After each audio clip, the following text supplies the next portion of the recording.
Hi guys, ayan, hugasan muna natin ang orange.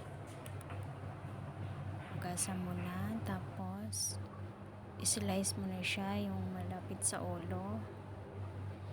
Ayan, maganda siyang gamot guys, sa ubo. So ayan, ayusin mo rin, ibalik mo siya sa dating pagkano. Tapos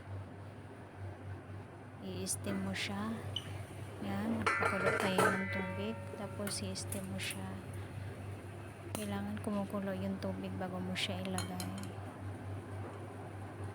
Steam mo siya ng 1 hour sa mahinang apoy lang, medium fire. Yan. Yan, takpan natin siya, tapos steam natin siya ng 60 minutes or 1 hour. So yan, natapos na yung i-steam. Ayan na siya, after 1 hour, ayan na. Tapos palamigin mo lang siya ng konti, tapos kutsarain mo na yung loob niya, tapos kainin mo yung laman niya. Ayan.